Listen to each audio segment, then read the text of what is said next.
Good morning everyone, সবাই কেমন আছো? আশা করছি সবাই খুব ভালো আছে, আর আমিও খুব ভালো আছি। তো আমি সকাল সকাল ঘুম থেকে উঠে রেডি হয়ে গেছি।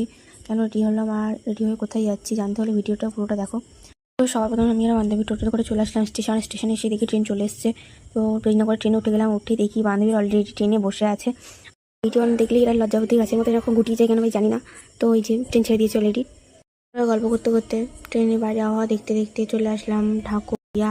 এই যে ঢাকুরিয়া চলে আসলাম। তো ঢাকুরিয়া স্টেশন থেকে একটু ভিতরে ঢুকেই দেখলাম একটা কালীবাড়ি আছে, বিখ্যাত কালীবাড়ি। এখানে সবাই পুজো দিচ্ছিল আর আমরা হাইওয়ে ধরে হেঁটে হেঁটে যাচ্ছিটা কোথায়, তো যাচ্ছি হলো ঢাকুরিয়া লেকে। তো এই হলো ঢাকুরিয়া লেক, ঢুকতেই দেখলাম প্রচুর গাছ এখানে।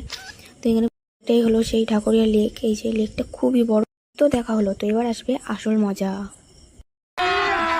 अभी मजा आएगा ना भिड़ो लगा लगा प्यार का झटका। লেকে ঢুকেই তো ঝটকা খেয়ে গেলাম। তো আমি ঝটকা দেখে চলে গেলাম এদিক থেকে।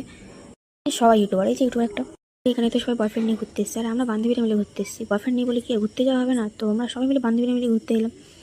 পায়ে চাকা লাগিয়ে ঘুরছে আর আপনার এমনি হাঁটতে গেলেই 10 বার পড়ে যায়। এ দেখো একটা ব্লগার, আর আমরা হাঁটতে হাঁটতে ভিতরে ঢুকে দেখি একটা সুন্দর পদ্মপুকুর আছে। আর পদ্মপুকুরটা খুব সুন্দর লাগছিল, অনেকে ফুল ছিল, তো ভিডিওতে দেখা যাচ্ছে না হয়তো। আর এইদিকে দেখো আলাদাই ভাই, সব দেখে আমাদের কোনো কাজ নেই। তো লেকটা দেখো খুব সুন্দর লাগছিল লেকটা। ভাবে দেখবো না তো চোখ তো চলেই যায়।